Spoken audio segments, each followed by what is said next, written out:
अस्सलामुअलैकुम। आकाशा यासीन आपसे मुखातिब है। नाजरीन, आज का आगाज एक निहायत संगीन और गैर मामूली सूरत हाल से कर रहे हैं। मशरिक़ वस्ता इस वक्त शदीद जंगी कशीदगी की लपेट में है। ईरान की जानिब से इसराइल पर मिसाइल हमलों का नया सिलसिला जारी है। तल अबीब और यरूशलेम में धमाकों और जानी नुकसान की तलात हैं। दूसरी जानिब अमेरिका और इसराइल के मुश्तरका हमलों में ईरान की आला क़यादत को निशाना बनाए जाने के दावे सामने आए हैं, जबकि ईरानी सुप्रीम लीडर आयतुल्लाह ख़ामनाई की शहादत की तस्दीक भी हो चुकी है। खलीजी ममालिक कुवैत, बहरीन, कतर और मुत्तहिदा अरब अमारात में भी धमाकों और हाई अलर्ट की सूरत हाल मौजूद है। अमरीकी फौजी अड्डों पर हमलों और जवाबी कार्रवाइयों के दावे किए जा रहे हैं, जबकि अमरीकी सेंट्रल कमांड ने बाज़ ईरानी दावों की तरदीद की है। उधर आलमी जौहरी इदारे का कहना है कि अब तक किसी ईरानी जौहरी तंसीब को नुकसान पहुंचने की तस्दीक नहीं हुई। सूरत हाल तेजी से बदल रही है। हक़ाइक़ क्या हैं, दावे कितने दुरुस्त हैं और खित्ता किस तरफ जा रहा है, इस पर बात होगी। प्रोग्राम के दूसरे में नाज़रीन हम बात करेंगे उन सियासी और साइबर महाजों की जो इस जंगी सूरत हाल के साथ खुलकर सामने आ चुके हैं। भारत में वज़ीर आज़म नरेंद्र मोदी को इसराइल नवाज पॉलिसी पर शदीद तनकीद का सामना है। अपोजिशन जमातों का कहना है कि ईरान पर हमलों के तनाजुर में उनका हालिया दौरा इसराइल खत्ते में कशीदगी को हवा देने का बाइस बना है। आलमी जरीदे ब्लूमबर्ग के मुताबिक इस बहरान से भारतीय मईशत को भी गैर यकीनी सूरत हाल का सामना हो सकता है, खुसूसन तेल की बढ़ती कीमतों के बायस। उधर पाकिस्तान में साइबर महाज भी सरगर्म है। मुतअद्दिद निजी टीवी चैनल्स और वेबसाइट्स पर हमलों के बाद तहकीकात का आगाज भी हो चुका है। इसी दौरान पाकिस्तान ने रद्द अमल में भारतीय चैनल ABP न्यूज़ को भी हैक करके पाकिस्तान का परचम लहरा दिया था। सियासी महाज पर पार्लियामेंट के मुश्तरका इजलास से सदर आसिफ अली जरदारी ने खिताब किया, जबकि वज़ीर आज़म शहबाज शरीफ ने आलमी मंडी में तेल की कीमतों में इजाफे के पेश नज़र आला सतही कमेटी भी तश्कील दे दी है। तो क्या ये बहरान सिर्फ सरहदों तक महदूद रहेगा या मईशत और साइबर दुनिया में भी इसके असरात गहरे होंगे? नाज़रीन, आज के प्रोग्राम में इस पर बात होगी। हमारे साथ स्टूडियोज में हमारे एक्सपर्ट्स भी हैं, तारिक सुमैर साहब और शकील करार साहब। इसके साथ साथ हमें ज्वाइन करेंगे डॉक्टर अली इमरान साहब और सायरा जी। बहुत शुक्रिया आप सभी का हमें ज्वाइन करने के लिए। तारिक सुमैर साहब, आपसे प्रोग्राम का आगाज़ करना चाहूँगी। हम देखते हैं कि सबसे पहले उस चीज़ पर बात करेंगे कि एक मुज़ाकिरात की बात होती है, 3 अदवार भी चलते हैं, उसके बाद मुज़ाकिरात जो होते हैं वो एक साइड पर रख के अचानक से ईरान पर एक हमला जो है वो कर दिया जाता है और ये कहा जाता है कि ये हमला ईरान हम पे करना चाहता था, अगर हम ना करते तो ईरान हम पे हमला कर देता। अब ईरान की जो क़यादत थी, जो मेन क़यादत थी, उनको शहीद कर दिया गया है और उसके बाद एक मरतबा फिर मुज़ाकिरात की बहस जो है वो छिड़ चुकी है। ये ट्रंप चाह क्या रहे हैं, ये ट्रंप करना क्या चाह रहे हैं? उसके साथ साथ ये कहना कि जो ईरानी अवाम हैं वो सामने आएँ, वो अपनी हुकूमत को गिरा दें, हम रिजीम चेंज करना चाहते हैं। इससे पहले भी हम देख चुके हैं कि बहुत से ममालिक जो है उनकी रिजीम चेंज हुई, उनके जो सरबराह थे उनको मारा गया और उसके बाद उन ममालिक के हालात जो हैं वो हमारे सामने हैं। मिसाल ले ली जाए, शाम की ले ली जाए, इराक की ले ली जाए, लीबिया की ले ली जाए, वो तमाम तर चीज़ें तो हमारे सामने हैं। अगर रिजीम चेंज भी होती है, अगर ईरान जो है वो मुज़ाकिरात की मेज़ पर आ बैठता है अब भी, तो फिर क्या वही हाल नहीं होगा जो इससे पहले ममालिक के साथ हो चुका है? जी शुक्रिया आकाशा। जैसे कि आपने जिक्र कर दिया, सुप्रीम लीडर आयतुल्लाह ख़ामनाई की शहादत की तस्दीक हुई है और ये बड़ा अफसोसनाक लम्हा था पूरी उम्मत मुस्लिमा के लिए, बिलखुसूस ईरानी कौम के लिए, कि उनके सुप्रीम लीडर को इस अंदाज़ में शहीद किया गया और 48 के करीब जो मेन उनकी क़यादत थी एक ही जगह मौजूद थी। ईरानी निज़ाम में जो इंटेलिजेंस का उनका निज़ाम है या उनका सिस्टम है, उसमें खामियां गुज़श्ता साल जून में भी सामने आई थी कि पहले जब मिसाइल हमले हुए थे तो उनके आर्मी चीफ़ और साइंटिस्ट मारे गए थे और उसकी तहकीकात में ये पता चला था कि जो करीबी सिक्योरिटी गार्ड्स थे जिनके मोबाइल फ़ोन से करंट लोकेशन जो है इसराइल को भिजवाई गई थी, इसराइल की खुफिया एजेंसी मोसाद को भिजवाई गई थी और फिर मिसाइल उसी जगह पे आके लगे। और अभी भी इसी तरह की इतलात मौसूल हो रही हैं कि इंटेलिजेंस नेटवर्क इतना फैला हुआ था इसराइल का और CIA का कि जो मीटिंग जो कॉल की थी उन्होंने अपने दफ्तर में सुप्रीम लीडर ने, उसमें देखे ना वहीं आके सारा टारगेट हुआ, वहीं आके मिसाइल गिरे और हमला इनका प्लान था रात को करने का इसराइल का। जब उन्हें ये इन्फॉर्मेशन मिली तो उन्होंने सुबह 9:40-50 इस आस-पास हमला हुआ कर दिया और सारी क़यादत को निशाना बना के वो शहीद हो गए सारे। लेकिन अब ईरान रिटेलिएट कर रहा है, तवक्को से ज़्यादा रिटेलिएट कर रहा है। जिस मुल्क की 48 मेन लीडरशिप शहीद हो जाए, वो मुल्क अगर इस वक्त भी फ़ाइट करने की पोजीशन में है, तल अबीब पे हमले हो रहे हैं, खलीजी ममालिक में उन मकामात पे हो रहे हैं जहाँ पे अमरीकी तनसीबात हैं, अमरीकी अड्डे हैं, तो इसका मतलब है कि ईरान के अंदर फाइटिंग पावर अभी भी मौजूद है। वो फाइट करना चाह रहे हैं, वो तुफैली रियासत बनना नहीं चाह रहे अमेरिका की और इसराइल की। इस तनाज़र में जो अमेरिका के अंदर भी सर आपने कहा कि वो फाइट करना चाह रहे हैं, तो सवाल यहाँ पे ये है कि वो अगर वो फाइट करना चाह रहे हैं तो क्या वो कर भी पाएंगे ऐसा या नहीं कर पाएंगे? क्योंकि हम देख रहे हैं कि गद्दार अभी भी मौजूद है वहाँ पे। इससे पहले भी हम हमारे जी बिल्कुल, मैंने जैसे अर्ज़ किया कि उनके अंदर नेटवर्क कितना उन्होंने मजबूत बना लिया गुज़श्ता चंद सालों में, इसराइल ने और CIA ने, अमेरिका ने, कि उनके बड़ी बड़ी जो शख्सियात हैं उनके करीबी शख्सियात उनके साथ इन कॉन्टैक्ट थी। उनको वो जिस तरीके से जो मेरी मालूमात है जो जून में वाक़यात हुए थे तो उसमें 2 यूरोपियन ममालिक से जो इनके सिक्योरिटी गार्ड्स थे उनको पैसे भिजवाए जाते थे और पैसे भी ईरानी शहरियों के ज़रिए भिजवाए जाते थे ताकि उसको पता ना चले। इस हद तक उनके अंदर वो पहुँचे हुए हैं। अब मुकाबला किसके साथ तक करेंगे? इनके पास मिज़ाइल टेक्नोलॉजी है, मिज़ाइलों के ज़रिए वो कर रहे हैं, और तो कोई उनके पास एयर फोर्स इतनी मजबूत नहीं है जितनी अमेरिका की है, इसराइल की है। तो इस तनाज़र में कोई और मुल्क उनका साथ नहीं दे रहा, मिलिटरीली कोई साथ नहीं दे रहा। बयानात की हद तक पाकिस्तान ने मजम्मत किया है, अपना चीन ने मजम्मत किया है, रूस ने मजम्मत किया है, बाकी मजम्मत की हद तक है।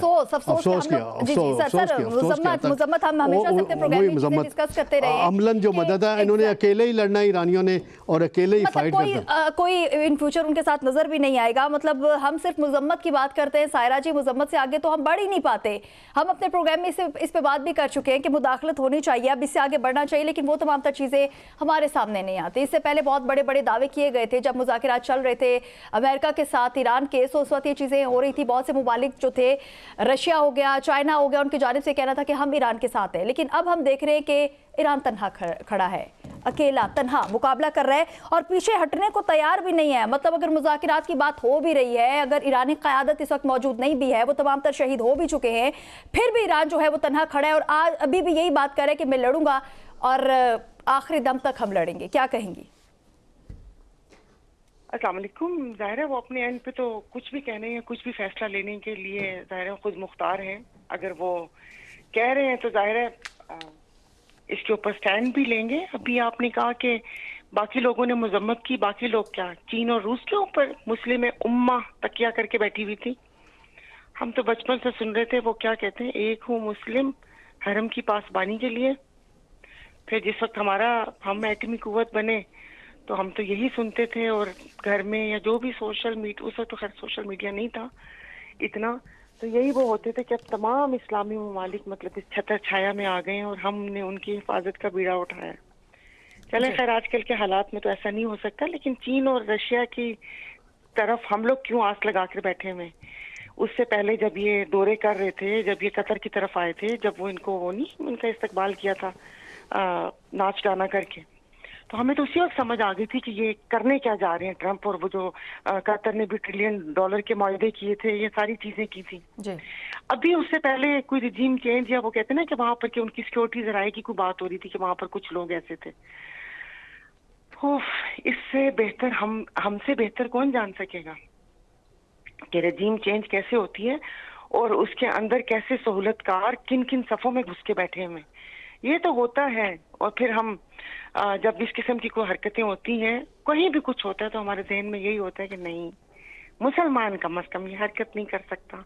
लेकिन तारीख उठाकर देख ली, और अभी इतने दिनों से हम वो कहते हैं ना कि मुताला करे जा रहे हैं मुख्तलिफ ममालिक का, पता नहीं किस सन से लेके, तो उसमें तो जो भी जिसने किया वो मुसलमानों ने किया।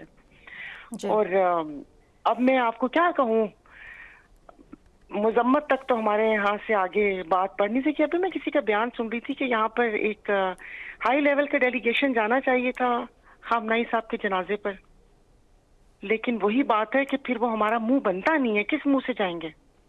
हम तो उनको नोबेल प्राइज के लिए नामजद भी कर चुके हैं, हमने तो उन्हें सर्वाइवर ऑफ एशिया भी बना चुके हैं, और खुदा जाने रमजान में हमने उनको दुआएं भी दे दी कि रमजान के बाबरकत महीने के सदके तुम पता नहीं क्या हो जाओ और क्या ना हो जाओ। मैं आपका असल सवाल भूल गई, आपने मुझसे पूछा क्या था? डेफिनेटली उस वक्त हालात चेंज थे, सो इस वजह से ये स्टेटमेंट दिया गया था। हालात चेंज थे, आप खुदा कीजिए, उस वक्त गजा पे 2 साल हो चुके थे ये बर्बरियत को। ये जो सहूलतकारी इसराइल की कर रहा था गजा पीस मंसूबे की मैम बातें भी चल रही थी, सो इस वजह से उस वक्त स्टेटमेंट हमारे सामने आई थी। उसके बाद उस वक्त स्टेटमेंट एग्जैक्टली डोनाल्ड ट्रंप साहब ने उसके बाद एक मरतबा फिर कहा था कि पहले तो मैं अमन का दाई था, नोबेल अमन इनाम मुझे मिलना चाहिए था, जब नहीं मिला तो उसके बाद उन्होंने अपनी स्टेटमेंट भी चेंज कर ली कि अब तो कोई आप मुझसे देख लो अमन ना की। कितना वो मेंटली अनस्टेबल बंदा है कि ये मजाक है कि मुझे नहीं मिला तो चलो वो करके, ये तो बच्चों वाला है कि चल भी वो मैं नहीं खेल रहा कि अब मुझे इनाम नहीं मिला तो मैं नहीं कर रहा। मतलब पूरी दुनिया को जंग में झोंक दिया इन्होंने, हमारे पूरे खलीजी जहां जहां इन्होंने वो दौरा किया था वहां से लेकर कोई मुल्क मतलब इनके शर से महफूज नहीं है। और यहाँ पर हम लोग मजम्मत करते हुए हमारी जुबान पर आबले पड़ते हैं कि हम तो डायरेक्ट उनका नाम भी नहीं ले सक रहे कि यहाँ पर कि उनकी शहादत कैसे हुई, क्या राह चलते शहादत हुई, गाड़ी का एक्सीडेंट हुआ, क्या हुआ, हम लोग तो उनका नाम भी नहीं ले सकते। तो बाकी क्या कह सकते हैं, हम लोगों का जो किरदार है नहायत ही, क्या मैं कहूँ अब मैं, तो शर्मिंदगी का बायस है। ये जितना मर्जी उस चीज को वो करें, लेकिन तारीख में लिखा जा चुका है इनका जो इन्होंने उनको नामजद किया है वो चीज, और जितने इन लोगों ने जाकर वहां पर कहते ना कि खुशामद की है, वो सब तारीख में लिखी जा चुकी है। मैं आप पता नहीं आपका सवाल क्या था। चलें आपसे नेक्स्ट क्वेश्चन हम पूछेंगे। अली इमरान साहब आप ही हमारे साथ मौजूद हैं, आपसे पहले मैं आना चाहूँगी शकील करार साहब आपकी जानिब। बारहा ईरान भी इस चीज़ पे कह चुका है कि मतलब जब मुज़ाकरात की बातें चली उस वक्त भी ईरान की जानिब से कहना था कि अगर इसराइल की या अमेरिका की जानिब से हमला किया गया तो ईरान जो है वो जितने भी खलीजी ममालिक में जो फ़ौजी अड्डे मौजूद हैं उन पे हमला करेगा। और फिर हमने देखा ही तमाम तर चीज़ें हमारे सामने आई, उसने वहाँ पर जो फ़ौजी अड्डे थे खलीजी ममालिक में उनको निशाना बनाया, उनको तबाह किया। और इसके बाद जो बयानात सामने आते हैं वो मतलब दिल दहला देने वाले हैं कि वही जो खलीजी ममालिक हैं, वही जो मुस्लिम कंट्रीज़ हैं वो उठकर ये कह रहे हैं कि ये हमारे मुल्क के ऊपर ही हमले जो है वो कंसीडर किए जाएंगे, ना कि फ़ौजी अड्डे जो अमेरिका के उन पे। सो ईरान जो है वो अभी भी स्टिल वही चीज़ है, उसी चीज़ पे उनके बयानात जो हैं वो आ रहे हैं कि ये जो फ़ौजी अड्डे हैं अमेरिका के फ़ौजी अड्डे हैं, सो हम लोगों ने उनको निशाना बनाया है। ऐसे में आप क्या समझते हैं कि हमारी जानिब से भी उस तरीके से खुलकर एक वही बात कि हम मजम्मत ही कर रहे हैं, इससे बढ़ के अमली तौर पे कुछ भी नहीं कर रहे हैं, क्या कहेंगे? बिस्मिल्लाहिर्रहमानिर्रहीम। शुक्रिया आकाशा। देखें, वज़ीर-ए-आज़म शहबाज शरीफ जो पाकिस्तान के दौरे पर आजकल 2-4 दिन हैं, बैरून मुल्क जाएंगे तो फिर अपनी वो खारजा पॉलिसी के हवाले से बातचीत करेंगे। वो इस वक्त इंतहाई मजबूर है वज़ीर-ए-आज़म पाकिस्तान जनाब शहबाज शरीफ साहब, वो जो फ़लस्तीन का पीस अमन बोर्ड है उसमें शिरकत कर चुके हैं। अब वो ईरान पर जो कुछ हो रहा है उसकी वो मज़म्मत नहीं कर सकते, क्योंकि उन्होंने अगर मज़म्मत की तो फिर उनकी हालात ख़राब हो सकते हैं, उनकी हुकूमत को ख़तरा लाक हो सकता है। इसलिए वो कभी भी ऐसी गलती नहीं करेंगे जो माजी में कर चुके हैं।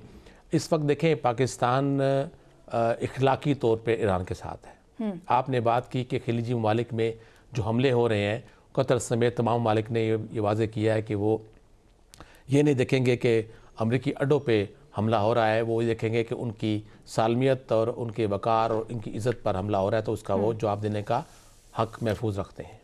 देखिए, इससे पहले ईरान दुनिया में अकेला ही आ रहा था, चला आ रहा था, अब भी अकेला है। उसे मालूम है, वो बारहा कह चुका है कि उसके साथ कोई दुनिया का ममालिक, कोई मुस्लिम ममालिक, सो कॉल्ड मुस्लिम ममालिक नहीं खड़ा हुआ।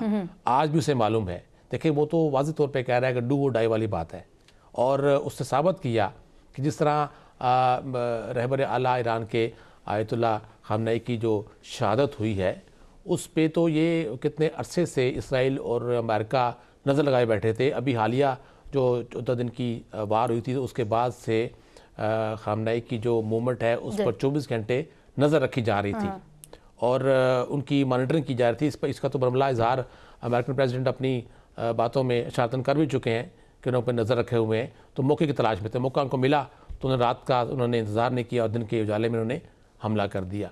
अब इसमें ये बात साबित होती है कि ईरान के अंदर जो जासूस हैं या जो उनके अंदर जो आसीन के सांप है वो बड़े गहरे फैल चुके हुए हैं। इससे पहले भी पूरा एक नेटवर्क रा का, मोसाद का और इंडियन जो इसराइली है उसके नेटवर्क भी पकड़ा था, जिसमें पाकिस्तान ने भी कुछ उसकी हेल्प की थी। एक बहुत बड़ा नेटवर्क पकड़ा गया था जो वहाँ एक प्राइवेट फैक्ट्री बना के लोकल जो ड्रोन्स बना रहे थे उनको ऑपरेट कर रहे थे, तो उनका पूरा नेटवर्क पकड़ा गया था।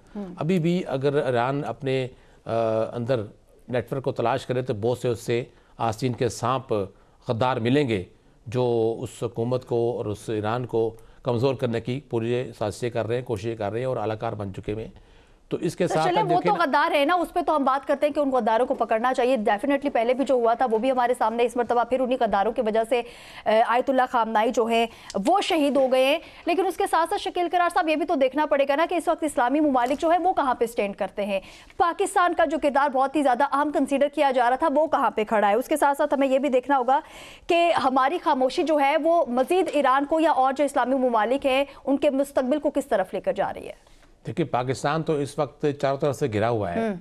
आपका इंडिया का बॉर्डर, फिर आपका अफगानिस्तान के साथ जो 1500 किलोमीटर से ज़ायद का एक बॉर्डर एरिया है, उसको सिक्योर करना पाकिस्तान के लिए बड़ा मुश्किल हो रहा है। और जो अफगानिस्तान के साथ आपकी टेंशन बढ़ चुकी है, तो उसमें ये सूरत हाल अब तो इनको आप देखना, पिछले 24 घंटे से बल्कि 48 घंटे से हमारी एयरफोर्स जो है वो हमारी फ़ज़ाई निगरानी 24 घंटे कर रही है। तो क्यों कर रही है? क्योंकि उनको ख़तरा है, ख़तरा मौजूद है कि पाकिस्तान पर कहीं से भी कोई शरारत हो सकती है, अफ़गानिस्तान की तरफ से, इंडिया की तरफ से, या इंडिया इसराइल की सपोर्ट से कुछ गलती, कोई ऐसी हरकत कर सकता है जिससे पाकिस्तान और इंडिया के दरमियान में दोबारा से झड़पें शुरू हो सकती है। तो इसलिए पाकिस्तान एयरफोर्स और बाकी जो फोर्सेस हैं वो पूरी तरह अलर्ट हैं।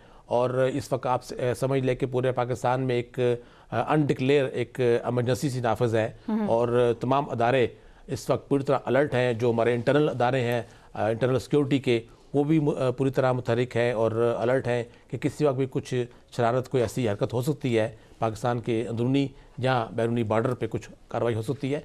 तो इन चीज़ों को देखना, आवाम को इनसे बेखबर रखा जा रहा है कि पाकिस्तान इस वक्त किस सूरत-ए-हाल में है। पाकिस्तान इस वक्त सिर्फ अमेरिकी प्रेसिडेंट की चंद मरतबा जो जुमले के हैं उस पर वज़ीर-ए-आज़म तो आज भी तारीफ कर रहे हैं, वो तो आज भी ट्वीट कर रहे हैं इस पर, आसमान पे टकरे मार रहे हैं और दुनिया को बता रहे हैं कि प्रेसिडेंट ने, बुश ने, हमारा प्रेसिडेंट ने हमारा नाम ले लिया, हमें तारीफ कर दी, तो अब हम जो है वो बिल्कुल आसमान पे जाकर टकरे मार रहे हैं। मतलब ये जब अमेरिका की पॉलिसी देख लें, अमेरिका का किरदार देख लें, जो ही उसने उसका आपसे मफाद पूरा हुआ, उसने आपको टिश्यू की तरह उठा के बाहर फेंकना है, तो फिर आपने आसमान से ज़मीन पर आग लगना है, तो फिर आपका निशान भी नजर नहीं आएगा कि आप कहाँ पर गिरे आके। आप कहाँ पे ये मत भूले कि अमेरिका के सर पे आप उछलने वाले आज पाकिस्तान की खारजा पॉलिसी को देख लें, पाकिस्तान को देख लें कि वो कौन कौन सा मुमालिक के साथ खड़ा है।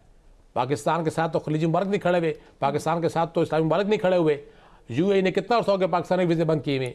आज भी बल्कि एक फ़ोटो सामने आई थी कि दुबई एयरपोर्ट पे पाकिस्तानी जो है, जो फंसे हुए हैं, फ़्लाइट्स शेड्यूल मुतासर है, वो एयरपोर्ट पर रहने पर मजबूर हैं, जबकि इंडियन और बाकी जो शहरी हैं, जो नेशनल वहाँ पर फंस चुके हैं, वहाँ उनको यूएई की गवर्नमेंट अपने खर्च पे होटल्स में ठहरा रही है, खाने मुफ्त फराम कर रही है, और पाकिस्तानियों का ये हाल है कि वो एयरपोर्ट पर रात गुजारने पर मजबूर है।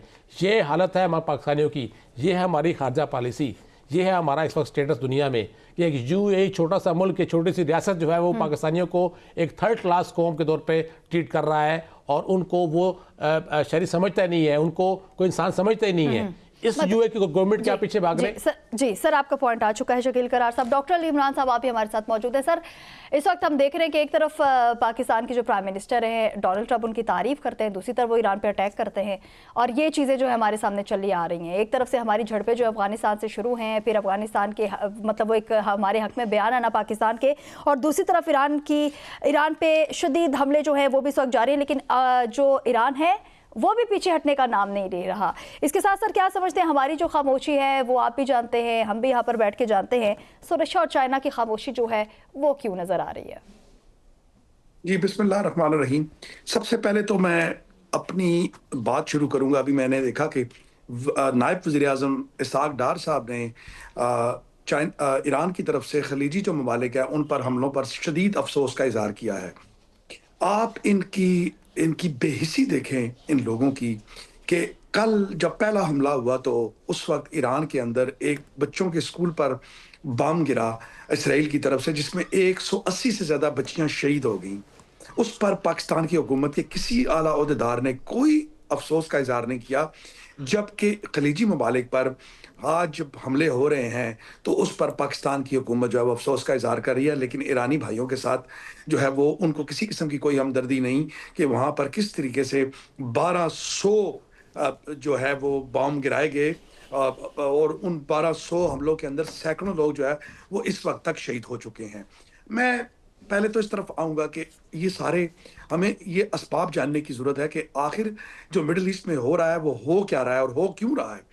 देखिए, ग्रेटर इसराइल को इस खित्ते का थानेदार बनाने के लिए अमेरिका ने सबसे पहले लीबिया, उसके बाद इराक, उसके बाद लेबनान, उसके बाद यमन और उसके बाद सीरिया को बारी बारी मलियामेट किया। और आज जब चाहता है इसराइल, और आज भी इसराइल ने लेबनान के ऊपर बमबारी की और तकरीबन 31 लोग जो हैं वो वहाँ पर शहीद हो चुके हुए।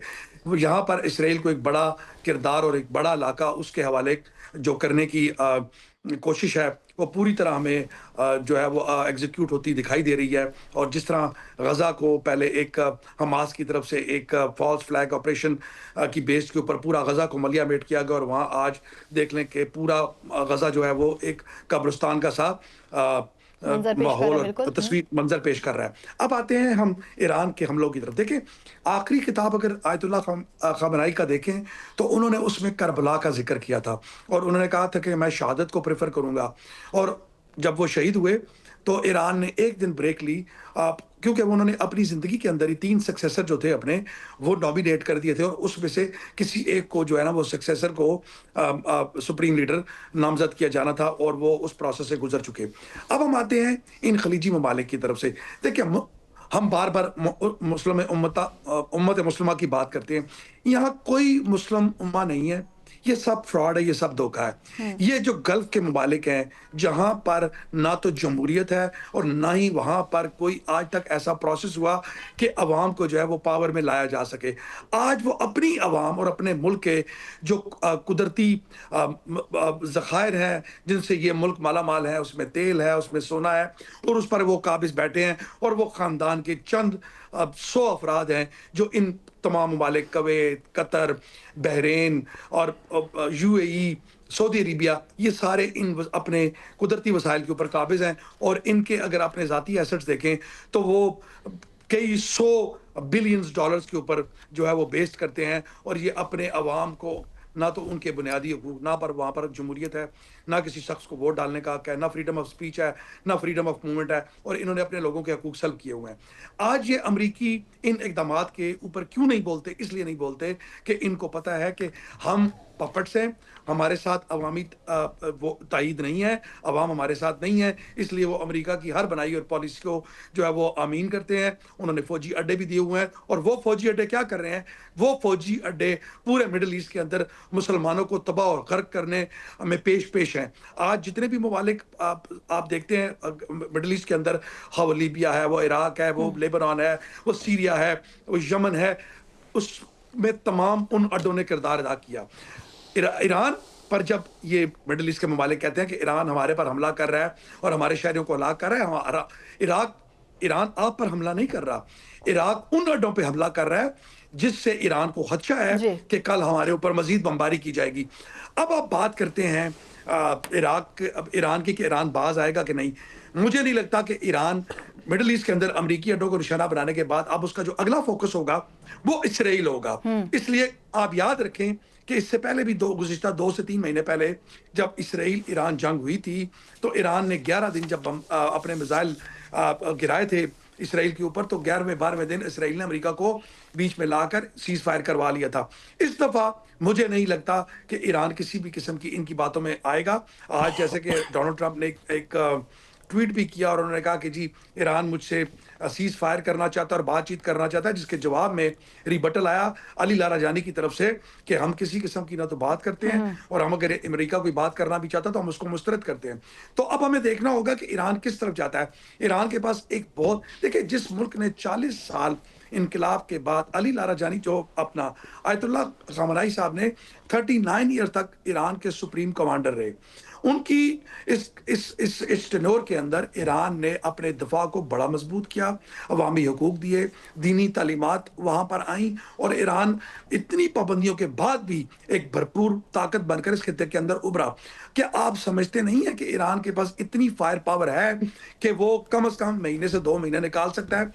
अमेरिका की मतलब जिस तरीके से इसके बयानात आ रहे हैं उससे तो ये लग रहा है कि वाकई कुछ ना कुछ ऐसा है जो कि छुपाया जा रहा है। अली इमरान साहब, आपका पॉइंट आ चुका है। शकील करार साहब, हम देख रहे हैं कि जिस तरीके से अली इमरान साहब ने भी बात की कि अली लारिजानी का उनकी जानिब से कहना है कि कोई मुज़ाकिरात जो है वो नहीं कर रहे। मतलब डोनाल्ड ट्रंप साहब का ये बयान था कि जो इस वक्त ईरान की क़यादत है वो मुज़ाकिरात करना चाह रही है, सो उनकी जानिब से एक तरदीद की गई है कि ऐसा कुछ भी नहीं है, ना हम कोई मुज़ाकिरात करते हैं और ना अब मुज़ाकिरात की कोई बात जो है वो सुनी जाएगी। सो सर, जो तमाम तर हालात हैं, बहुत ही सिचुएशन जो है क्रूशल है इस वक्त, वो तो चीज़ें हमारे सामने हैं ही हैं, लेकिन उसके साथ ये जानना चाहती हूँ कि क्या समझते हैं ये जंग कहाँ तक जा सकती है, क्योंकि अब मुज़ाकिरात की बात तो होना शुरू हो गई है। देखिए आकाशा, पहली बात तो ये कि आयतुल्लाह खामनाई जो है उनकी 86 ईयर्स इनकी एज बताई जा रही है और वो शायद बीमार भी थे, लेकिन उनका एक ईमान था और उनके ख्वाब था और वो चाह रहे थे कि उनकी मौत जो है वो शहादत की मौत हो, वो उनको नसीब हो गई। अब अमेरिका और उसके इत्तेहादी समझते हैं कि आयतुल्लाह खामनाई को शहीद करके शायद वो इस ईरान को वो अपना किला बना लेगा और अपनी मर्ज़ी से चलाएगा, तो ये उसकी ख्वाब खामी है। देखिए, आयतुल्लाह खामनाई की शहादत के बाद ईरान को एक तारीखी हैसियत मिल गई, एक मुकाम मिल गया कि वो अब आयतुल्लाह खामनेई का कि शहादत का बदला लेने के नाम पे वो अटल गया है और उनकी जो वसीयत थी आयतुल्लाह खामनेई की, जो अब तक उनकी चीज़ें सामने आ रही हैं, तो वो कह गए थे कि इसराइल की तबाही के हवाले से उनके वाज़े अहकामात उनकी वसीयत जैसे आप कह लें कि वो मौजूद है। तो अभी तक इसराइल के ख़िलाफ़, अमेरिका के ख़िलाफ़ ईरान डटा हुआ है। ईरान के पास देखिए ना, कहा जा रहा है कि 3000 से लेकर 6000 किलोमीटर दूर तक मार करने वाले मिज़ाइल मौजूद हैं, यानी कि जो उसका ज़ेर ज़मीन एक मिज़ाइल सिटी है और उसको अभी तक अमेरिका उसके इत्तेहादी कोई नुकसान नहीं पहुंचा सके हैं। तो उसके अंदर अब ये तो कहा जा रहा है जो मज़ाहिर के 6000 किलोमीटर तक रेंज तो उसकी है मिज़ाइल की, लेकिन उसमें जो लास्ट टाइम चंद इस्तेमाल हुए थे वो थे हाइपरसोनिक मिज़ाइल, जो अपनी रफ्तार से कई गुना ज़्यादा तेज़ वो चलते हैं और उसको इंटरसेप्ट करना मुश्किल होता है। अभी तक वो इंटरसेप्ट नहीं हो सका है। अभी तक जो टेक्नोलॉजी, जो भी कुछ सप्ताह पहले इसराइल के साथ ईरान की जंग हुई थी तो उसमें वो मिज़ाइल कुछ इस्तेमाल हुए थे। अभी मेरा ख्याल है कि सेकंड फेज़ जो गुज़श्ता 24 घंटे से जो ईरान का मीडिया और स्टेट मीडिया जो बता रहा है, तो उससे ज़ाहिर हो रहा है कि अब अगला मरला, पहले मरले में तो देखना ना खलीजी ममालिक में, ख़ास तौर पर दुबई में, जो दुबई की वहाँ की स्टेट को जो उन्होंने माशी नुकसान पहुँचाया है, वहाँ देखना दुबई की एक छोटी सी बात मैं करना चाहूँगा कि दुबई एक स्टेटस को बन चुका था एक वहाँ पर कि जहाँ दुनिया भर का पैसा आप वहाँ लगाएं, आप कारोबार करें, अय्याशी करें, आपको मुकम्मल तहफ़्फ़ुज़ है, आप टैक्स फ्री जोन में बैठे हैं, आप जो मर्ज़ी करें, कोई पूछने वाला नहीं है। तो अब वहाँ सूरत हाल ये है कि वहाँ से लोगों को निकलने के रास्ता नहीं मिल रहा। सैकड़ों नहीं हज़ारों लोग वहाँ फंस चुके हैं। अब वो वहाँ के मकामी लोग भी यूएई से निकल के बाकी खलीज मुबारक में जाने की कोशिश में लगे हुए हैं, जिसके लिए वो लाखों डॉलर पे करने को भी तैयार है। तो अब वो उसका एक जो एक आप कह लें खाका सा बना था दुबई का टैक्स फ्री जोन का और पैसा लगाने का, वो अब टूट गया। अब वो सूरत हाल नहीं रही है। अब लोग वहाँ पर पैसा इन्वेस्ट करेंगे तो सोच समझ के करेंगे। दूसरी तरफ आप देखें कि इसराइल के हवाले से ईरान ने अपने जो आगाज़ उसने थोड़ा बहुत किया है मिसाइल हिट करने का, और इसराइल से वही बात यह है कि थोड़ी बहुत इतलात आ रही है कि शायद एक आध हलाक और 5-6 ज़ख्मी। ऐसा कैसे हो सकता है कि जब आबादी पर गिरे? और अभी मैं कल पढ़ रहा था कि इसराइल का मीडिया इस पर चीख रहा है कि सिविलियन आबादी को निशाना बनाया गया। तो जब यहाँ ईरान में 150 से ज़ायद मासूम तालिबात को शहीद किया गया, तो उस वक्त ईरान को या अमेरिका को नज़र नहीं आया कि ये मासूम तालिबात हैं, स्कूल पे हमला क्यों किया गया? तो जब आपके ऊपर हमला हो रहा है तो चीखे क्यों मार रहे हैं आप? मासूम क्यों बना के दुनिया को सामने पेश कर रहे हैं? दूसरों पे तो खामोशी होती हो तो चीखो पुकार। मैं कह रहा हूँ कि अभी तक इसराइल से वो नुकसानात की तस्वीर तफसीलात सामने नहीं आ रही हैं। जो चीख रहा है, इसराइल में पिछले 24 घंटे 3 घंटे से सायरन पे सायरन बजे जा रहा है। एग्जैक्टली, मतलब ये उनके साथ हुआ है, लेकिन वो दुनिया के सामने रखना नहीं चाह रहे। तौर पे बड़े मफलूज हो चुके हैं वहाँ के लोग, दुनिया को नजर नहीं आ रहा। जी शकील गरासा, ईरान की मिलिट्री और सियासी क़यादत खत्म कर दी है, पासदाराने हथियार डाल दें। ये तो आने वाले वक्त में ही पता चलेगा कि कुछ ऐसा होगा भी या नहीं होगा, या ईरान डट जाएगा और फिर डट कर मुकाबला करेगा, इसराइल का भी और ईरान का, अमेरिका का भी, और उसके साथ साथ जो भी इसकी मुखालफत करेंगे। यहाँ पर वक्त एक शॉर्ट ब्रेक का, हमारे साथ रहिए।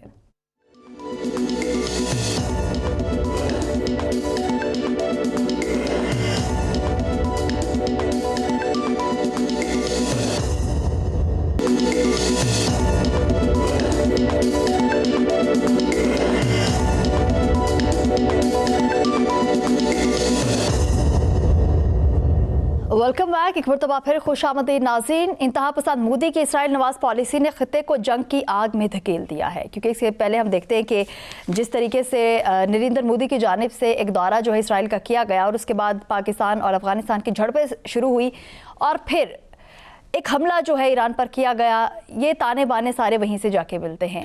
तारिक सुमैर साहब, क्या यहूदो हिंदू जो गठजोड़ है पाकिस्तान और मुस्लिम उम्मा के खिलाफ एक खुला ऐलान जंग जो है वो कर दिया गया है? मुस्लिम उम्मा के लफ्ज़ से मुझे थोड़ा सा इख्तलाफ है। पाकिस्तान के ख़िलाफ़ तो ऐलान जंग किया हुआ है इन्होंने, बिल्कुल कई अरसे से है भारत की तरफ से, जब से पाकिस्तान वजूद में आया है। कभी डायरेक्ट जंग, कभी प्रॉक्सी की वार। अभी हाल ही में जब मार्का हक में पाकिस्तान ने कामयाबी हासिल की तो इन्होंने अफ़गान तालिबान रजीम के साथ रजू कर लिया और उन्हें मैनेज कर लिया और वहाँ से सारी दहशतगर्दी पाकिस्तान के अंदर कराई जा रही है। यहाँ तक कि इसराइल पाकिस्तान का मुखालिफ है। इसराइल ने जनरल ज़िया उल हक के दौर में पाकिस्तान के एटमी प्रोग्राम को नुकसान पहुंचाने की बहुत बड़ी साजिश की थी और उस वक्त हमारे इदारों ने उस साजिश को नाकाम बनाया था और उनका जासूस इस्लामाबाद में एक अहम तरीन जगह तक पहुंच गया था जिसे गिरफ़्तार किया था उस वक्त के एक ऐन मौके पे मेजर आमिर साहब थे, रिटायर्ड हैं फ़ौज के अफसर, बड़े बहादुर अफसर, उन्होंने गिरफ़्तार किया था। तो वो हिस्ट्री हमारे साथ मौजूद है। मैं यहाँ एक बात करना चाहूँगा, एटमी प्रोग्राम का अगर हवाला आ गया तो हमें पाकिस्तानी कौम को जुल्फ़िकार अली भुट्टो, जनरल ज़िया उल हक, ग़ुलाम इसाक़ ख़ान, बेनज़ीर भुट्टो और आखिर में मियाँ मोहम्मद नवाज शरीफ, इन सब लीडरशिप का शुक्रिया अदा करना चाहिए जिस दौर में जब तक ये प्रोग्राम शुरू हुआ और हमने एटमी तजर्बे किए मई 1998 में। अगर वो ना किए होते तो छोड़ा नहीं आपने? नहीं, सारे जो उस वक्त वो उस वक्त शामिल नहीं थे। शहबाज शरीफ साहब उस वक्त शहबाज शरीफ साहब उस वक्त चीफ मिनिस्टर। मेहरबानी में आप शकील साहब, मेरी बात बड़ी संजीदा बात हो रही है, आप गैर संजीदा बातों में उलझ जाते हैं। संजीदा बात हो रही है, कौम की बात हो रही है, आप उसमें उलझ जाते हैं। आप बिला वजह ना उलझा करें ना। मैं मेहरबानी करें, आप मेहरबानी करें, अगर आपने बोलना है मैं खामोश हो जाता हूँ। आप बोलते रहें, आप बोलते रहें। तारिक सुमैर साहब, आप बोलते रहें ना। बात करें नहीं, आप बात करें कि सऊदी अरब के साथ जो मायदा हुआ पाकिस्तान का हुआ, उसको क्या फायदा पाकिस्तान को? भाई उस पे मैं आपसे बात कर लूंगी ना शकील करार साहब। आप मेरी बात मुकम्मल नहीं होने देते, बीच में आप बीच में आन टपकते हैं।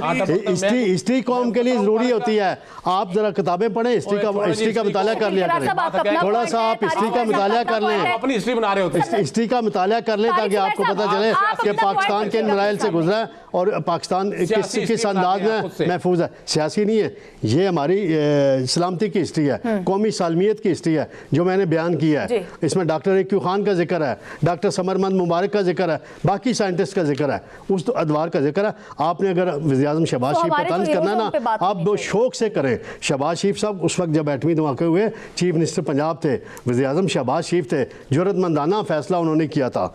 अब जो इंडिया की आप बात करते हैं, इंडिया और इसराइल आपको पता है इकट्ठे हैं। अब अफ़गान तालिबान रजीम भी उनके साथ जुड़ी हुई है। जहाँ तक सऊदी अरब का मामला है, सऊदी अरब ने हमेशा पाकिस्तान का साथ दिया, पाकिस्तान ने उनका साथ दिया है। कोई भी मुश्किल मरहला आया है, अटैक हुआ तो सऊदी बोला है, कोई बोला है, बिल्कुल बोला है। कोई भी मुश्किल उनके वज़ीर ख़ारजा का स्टेटमेंट आया है, बाकायदा क्लियर स्टेटमेंट आया है कि हम पाकिस्तान के साथ खड़े हैं। बाकी चीज़ें तो आपको इधर मीडिया में तो नहीं आती ना भाई, सिस्टम होता है ना। छोड़े ना इस बात को, आप बात मुकम्मल नहीं, मेरी बात अभी मुकम्मल नहीं हुई क्योंकि मुझे टोका गया है, मेरा टाइम ज़ाया किया गया। ये जो नरेंद्र मोदी की जो पॉलिसी है ना, उसको हमें जजमेंट करने की ज़रूरत है, उसका जायज़ा लेने की ज़रूरत है और उस पे लिए एक जामिया लाए अमल बना के हमें आगे बढ़ना होगा।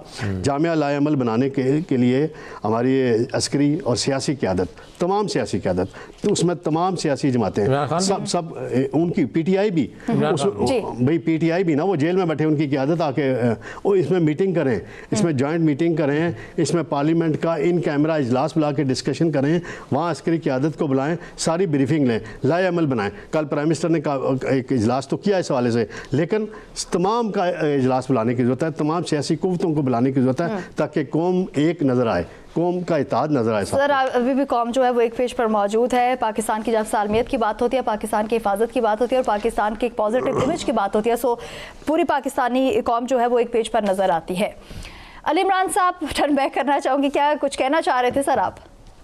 जी, मैं 2-3 बड़ी ज़रूरी बातें करना चाह रहा था। जी। सबसे पहले तो मैं एक अच्छी खबर है। आज अभी मैं देख रहा था कि वज़ीर-ए-आज़म इमरान खान साहब की तोशाखाना की जो कल अपील है उसमें हॉस्पिटल मुंतकली के लिए उसको कल इस्लामाबाद हाई कोर्ट में फिक्स कर लिया गया है।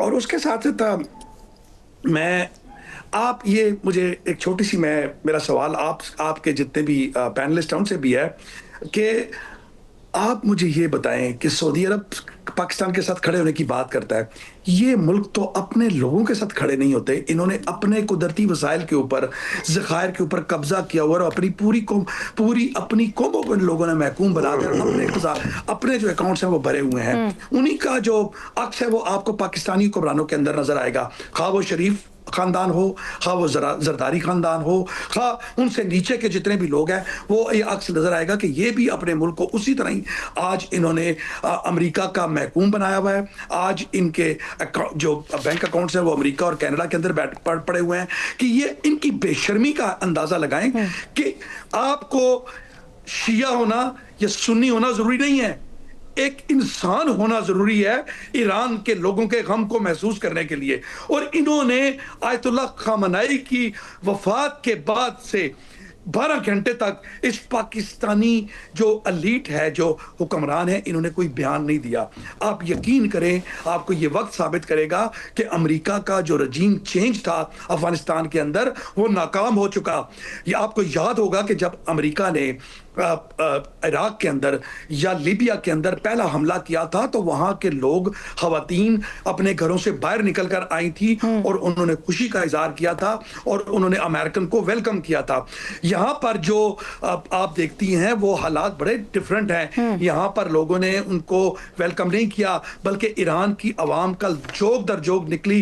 इमाम रजा अलैहिस्सलाम के रोजे पर लोग इकट्ठे हुए और लाखों की तादाद में बाहर लोग निकले और उन्होंने नापसंदीदगी का इजहार किया और सुप्रीम लीडर के वफात पर गहरे रंजो गम का इजहार किया। और पाकिस्तान में क्या हुआ? पाकिस्तान कराची और इस्लामाबाद में क्या हुआ? 40 लोग कत्ल किए गए, कल 40 लोग मर गए।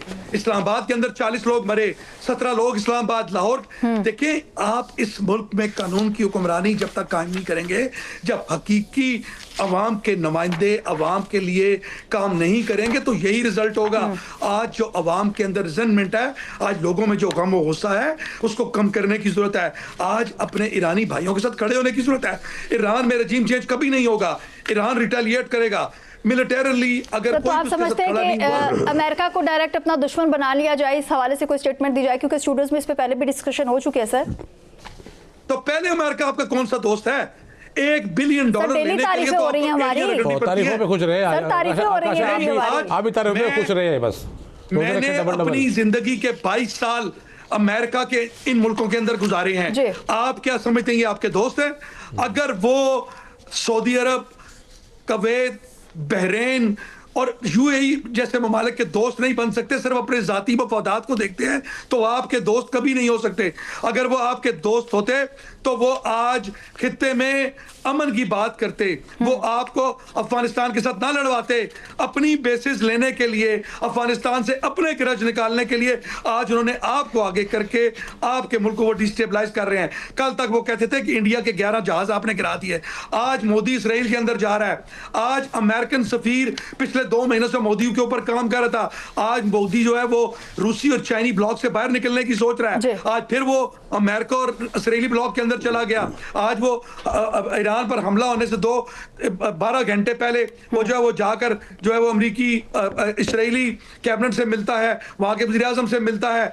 आज अगर आपके मजीद हालात खराब होते हैं, एक बात याद रखें कि जो ईरान के अंदर कुर्द और बलोच हैं उनको मुसल्ला कर दिया गया है। अगर खुदा न खास्ता रजीम चेंज ऑपरेशन ईरान के अंदर कामयाब हुआ तो फिर आपका बलोचिस्तान महफूज नहीं रहेगा। और जब आपका बलूचिस्तान महफूज नहीं रहेगा तो फिर इंडिया भी हमला करने के लिए तैयार है। और ईरान इस अफगानिस्तान के साथ आपने पहले लड़ाई शुरू की हुई है। खुदा के लिए होश के नाखून लें, आप किस दुनिया के अंदर रहते हैं? आज की दुनिया में हर मुल्क अपने मफादात को देखता है। आज ईरान तो सरवाइव कर गया, ईरान तो सरवाइव कर जाएगा। ईरान तो अपनी फायर पावर भी दिखा रहा है कि जिस तरह वो इसराइल को और इन ममालिक को हिट कर रहा है, और आज भी अमेरिकन को वो आंखें दिखा रहा है और डट कर खड़ा हुआ है। आप में इतनी सकत नहीं है। आज आपका मुल्क इक्तिसादी तौर पर, जमहूरी तौर पर, और आपका मुल्क हर लिहाज से जितना कमजोर हो चुका है। अब आपको लोगों को मिलाने की जरूरत है, सबको एक टेबल पर आने की जरूरत है ताकि इस मुल्क के हालात ठीक हों। आपकी सियासत खत्म हो चुकी, आपकी ब्यूरोक्रेसी खत्म हो चुकी, आपकी अदलिया खत्म हो चुकी, आपके कौमी इदारे इस वक्त तबाही के धाने पर खड़े हैं। आपके रियल एस्टेट सेक्टर तबाह। अली इमरान साहब क्या समझते हैं, कौन सी इस वक्त पाकिस्तान में ऐसी पॉलिटिकल पार्टी है जो कि अमेरिका की आंखों में या इसराइल की आंखों में आंखें डाल के बात कर सकती है, और अगर वो हुकूमत में होती तो आज ये हालात ना होते? एक शख्स था जिसने कहा था इय्याक नअबुदु व इय्याक नस्तईन, एब्सोल्युटली नॉट। आज उसको किस चीज की सजा दी जा रही है? आज वजीर आजम इमरान खान जेल में है। तो क्यों जेल में है?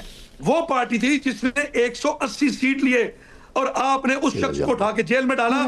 और ये जो लास्टिक की शलवारें पहन के आए हुए हैं, और ये जो 17 सीटों वाले जो वजीर आजम बैठे हैं, आज आप इनके चेहरे की हालत देखें कि जी मेरे बारे में प्रेसिडेंट ट्रंप ने ये कहा। अली इमरान साहब, मैं अली इमरान साहब, मेरे सवाल का आपने जवाब दे दिया। अली इमरान साहब से मैं एक फिक्रा कहना, मैंने एक फिक्रा कहना, एक फिक्रा कहना है जी तारिक सुमैर साहब कि जब ईरान के एक फौजी जनरल थे, जनरल कासम, मारे गए थे, उस वक्त इमरान खान साहब पाकिस्तान के वज़ीर आज़म थे, और ट्रंप की तकरीर रिकॉर्ड के मौजूद है। ट्रंप ने कहा कि जी इमरान खान ने उनकी हलाकत को बड़ी अप्रिशिएट किया। उस वक्त की बात है। और जब वो वाशिंगटन में इनसे मिलने गए थे, उस मुलाकात का हवाला दे रहा था। ये बात याद रखें, इस तरह खड़े होने वाली कोई बात नहीं है। कोई भी अमेरिका के खिलाफ पाकिस्तान में कोई भी हुकूमत ना माजी में खड़ी हुई है ना आज खड़ी है। ये तारीख चले ठीक है। तारिक सुमैर साहब आपका पॉइंट आ चुका है। सायरा जी, इस वक्त देखिए अब जो हमारे स्टूडियोज में भी इस वक्त बातें हो रही है, जिस तरीके से डॉक्टर अली इमरान साहब भी कह रहे हैं कि अगर बानी पीटीआई होता या पीटीआई की गवर्नमेंट होती तो हम आंखों में आंखें डाल के अमेरिका की भी बात कर सकते थे, इसराइल को भी जवाब दे सकते थे, और लगे हाथों भारत को भी शदीद उसको टफ टाइम जो है वो दे सकते थे। क्या लगता है कि जिसकी भी हुकूमत आती है वो सिर्फ बातें ही करता है, जो अपोजिशन में बैठता है वो हमेशा हुकूमत को तनकीद ही करता है, या ऐसा कुछ नहीं है? वाकई कुछ हो सकता था अगर पीटीआई की गवर्नमेंट होती तो? वो देखिए ना, अभी ये तो बिल्कुल एक बहस दूसरी तरफ चली गई कि कौन कर सकता था या नहीं कर सकता था। जाहिर है जो देखा है, अभी किसी ने कहा कि ट्रंप ने ये बोला है, ट्रंप ने 6 जहाज को 11 बना दिया। उस शख्स पे यकीन किया जा सकता है जिसको यही नहीं पता कि वो कल तक पता नहीं 15 जहाज कर दे, जो लोगों की व्हाट्सएप मैसेजेस भी सबको बताता है, जो अकेले में जो मीटिंग हुई भी हो वो अल्फाज भी बताता है। उस शख्स पे कैसे भरोसा किया जा सकता है कि इसने ये बोला? जी, या तो उनकी तरफ से कोई ट्वीट आई हुई हो, तो जो हम लोगों ने देखा, जो अड्डे देने की बात हुई और फिर एब्सोल्युटली नॉट की बात हुई, तो अब तो देखिए, अभी मैं अगर कहूंगी तो फिर कोई बोलेगा कि ये कैसे, ये तो अब बाहर होते हैं तो क्या किस चीज का खौफ है? जिस शख्स का नाम लेने पर पाबंदी, जिसकी तस्वीर दिखाने पर पाबंदी, जिसके वो पूरी हुकूमत, इदारे, अदलिया सब मिलके उसके खौफ से 26वीं 27वीं तरमीम लेकर आ गए। वो अदालत जजेस डर के केस नहीं लगा रहे, पिंग पोंग खेल रहे हैं, वो कह रहे हैं उधर से रिलीफ लो, तो कुछ तो है ना उसमें जी, कोई तो बात है ना। इतना खौफ किस चीज का? और दूसरा, अभी हम इसी हालात पे रहते हैं। ये अभी किसी ने, अभी अली इमरान साहब ने बात की थी जो हमारे मुजाहिरीन में जो कराची मुजाहरे हुए, जी बिल्कुल, क्योंकि ये मैं बिल्कुल पास ही रहती हूँ, ये आगे माई कुलाची है जहाँ पर ये अमेरिकन एम्बेसी और वो है, यहाँ पर चिड़िया पर नहीं मार सकती। रेंजर्स और पुलिस की गाड़ियां खड़ी होती हैं, वो एक दीवार फिर दूसरी दीवार फिर तीसरी दीवार, खुदा जाने किस कोने में बैठे हुए। और हमारे मतलब जो भी मुजाहिरीन थे उनको इतनी खुली छूट किसी ने दे दी, किसके एमा पर हुआ कि वो दीवार, वो एक गेट क्रॉस करते हुए दूसरे और दूसरे से तीसरे पे पहुंच गए। एक तरफ से वो हमारे डीजी साहब कहते हैं कि हमें एक पाकिस्तानी का खून 1000 अफगानियों के खून पर मुकद्दम है, इसीलिए वहां पर से 32 पाकिस्तानी मार दिए। चले हम इस बहस पे नहीं जाते, जाहिर है एक रूल अगर देखा जाए वो उनकी टेरिटरी है। तो ये जो सारे हालात अब हम इसको बैठकर देख रहे हैं कि फिर आपने प्रोग्राम के शुरू में फिर आपने कह दिया क्या यहूदो हनूद, अरे वो मोदी जाके मिल लिया, और फिर उसके बाद ये सारा कुछ हुआ, तो हमारे वाले भी तो जाके मिले थे ना अफगानिस्तान जंग पे। 1 दिन पहले तारीफ हुई और उसके बाद ईरान पे हमला हो गया, तो फिर वो क्या कहें कि मतलब उम्मा और निसारा। फिर एक अजीब सी बहस चल रही है। हम सारे यहाँ पर अपने बैठे हुए लोगों की बात नहीं कर रही, सोशल मीडिया की बात कर रही हूँ। सब तजिया निगार बने हुए हैं, और जी वो कुछ तो नून लीग के जो हैं सोशल मीडिया पे मुहिम चला रहे हैं कि जो कोई भी किस किस्म की ऐसी ट्वीट हो, उस ट्वीट का स्क्रीनशॉट लिया जाए और इनको वहां से निकाला जाए। उन्होंने एक अलग ही अपना खोला है। अरे भाई, अगर मेरे घर पे हमला हो रहा है, मेरी पड़ोसी की छत पे बैठा कोई मुझे मेरे घर को निशाना बना रहे हैं, तो आप मुझे बताएं मैं कहाँ मारूंगी? मैं उसी को मारूंगी और उसके बाद मेरा पड़ोसी मुझे कहे कि तुमने मेरा घर तबाह कर दिया। क्यों दिए थे अड्डे? किस लिए? ये यहाँ पर वो जो मुस्लिम है उम्मा, मैं नहीं बोलूंगी ये उम्मा का, अभी उस दिन भी प्रोग्राम में शायद आपकी बात हुई थी, ये सिर्फ हमारे दिमागों में खन्नास है उम्मा का। उम्मा कहाँ हुई? और उससे पहले जो ये बात हुई थी, अभी भी जो बात की थी कि बिल्कुल सही की थी, वहां पर तो जमहूरी निजाम ही नहीं है, वहां पर तो बादशाहत है। अपनी अपनी बादशाहत को बचाने के लिए, अपने खानदानों को बचाने के लिए वो क्या कहते हैं। सायरा जी बिल्कुल सही कहा आपने, बहुत शुक्रिया। तारिक जुबैर साहब, शकील करार साहब, डॉक्टर अली इमरान साहब, आप सभी मौजूद थे। नाज़रीन, इसी के साथ अपनी मेजबान नकाशा यासीन को दीजिए इजाजत। खुदा हाफिज।